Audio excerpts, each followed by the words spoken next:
દેશની છબી ખરડવાના વિરોધમાં કોંગ્રેસના રાહુલ ગાંધીનું તાપી બીજેપીએ પૂતળા દહન કર્યું। એઆઈ સમિટ મુદ્દે રાહુલ ગાંધીના નિવેદનો અંગે પોસ્ટર અને વિરોધ સામે તાપી બીજેપી યુવા મોરચાએ પૂતળા દહન કર્યું, જેમાં ઉપસ્થિત તાપી જિલ્લા ભાજપ પ્રમુખ સુરજભાઈ વસાવાએ કહ્યું કે રાહુલ ગાંધીએ કરેલા નિવેદનો ભ્રામક, રાજકીય પ્રેરિત અને દેશના ટેકનોલોજી વિકાસને નુકસાન પહોંચાડે એવા છે।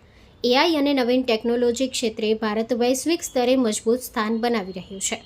આવા સમયમાં સમિટ જેવા મહત્વપૂર્ણ મંચને પીઆર સ્ટન્ટ તરીકે ગણાવવું દેશના વૈજ્ઞાનિકો, સ્ટાર્ટઅપ્સ અને યુવા ઉદ્યોગ સાહસિકોના પ્રયત્નોને ઓછા આંકવા સમાન છે, જેમાં ભારતીય જનતા પાર્ટી જિલ્લા પ્રમુખ સુરજભાઈ વસાવા, મહામંત્રી નિખિલભાઈ શેઠ, મહામંત્રી અમિતભાઈ પટેલ, ભારતીય જનતા પાર્ટી યુવા મોરચા તાપી જિલ્લા પ્રમુખ વિશાલભાઈ પટેલ, મહામંત્રી શુભમભાઈ જોશી, મહામંત્રી કેતનભાઈ નાયક સહિત મોટી સંખ્યામાં હોદ્દેદારો, કાર્યકર્તાઓ ઉપસ્થિત રહ્યા હતા।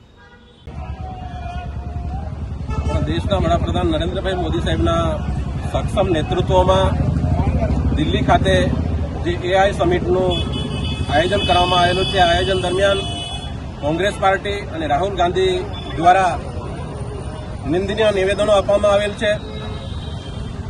આ નિવેદનથી ભારત દેશના 140 કરોડ લોકોની લાગણી દુભાઈ છે।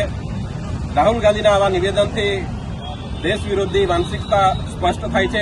એ બાબતે આજે તાપી જિલ્લા ભારતીય જનતા પાર્ટી દ્વારા રાહુલ ગાંધીનું પૂતળા દહન કરવામાં આવ્યું। કોંગ્રેસની નીતિ પહેલાથી જ આવી રહેલ છે, એના પરિણામે આજે કોંગ્રેસ એનું પરિણામ ભોગવી રહી છે।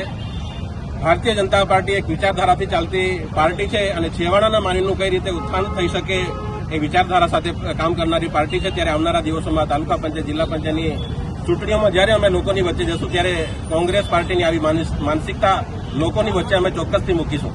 કોંગ્રેસ પાર્ટી માત્ર ને માત્ર વોટ બેંક માટે લોકોનો ઉપયોગ કરતી હોય છે।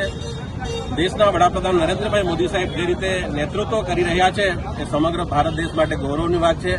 એમના નેતૃત્વમાં આજે ભારત દેશ એક વિશ્વ પટલ પર આગળ પડતો દેશ છે। 2047 સુધી વિકસિત ભારત કઈ રીતે બની શકે એ દિશામાં નરેન્દ્રભાઈ મોદી સાહેબના નેતૃત્વમાં કામગીરી થઈ રહી છે। ત્યારે આ કોંગ્રેસ પાર્ટીના પેટમાં તેલ રેડાયું છે, એના કારણે આવા વિવાદિત નિવેદનો વારંવાર આપતા રહે છે। કોંગ્રેસ પાર્ટી આવા કૃત્યો તો વારંવાર ચાલુ છે, પરંતુ ભારતીય જનતા પાર્ટી કે યુવા મોરચો હોય, એ જે કંઈ સરકારની કામગીરી છે, ગુજરાત સરકારની કામગીરી હોય, કેન્દ્ર સરકારની કામગીરી હોય, એ કામગીરી થકી અમે લોકોની વચ્ચે જશું અને આવનારા દિવસોમાં એ સાચી હકીકત અમે લોકો વચ્ચે મૂકીશું। જી, આભાર।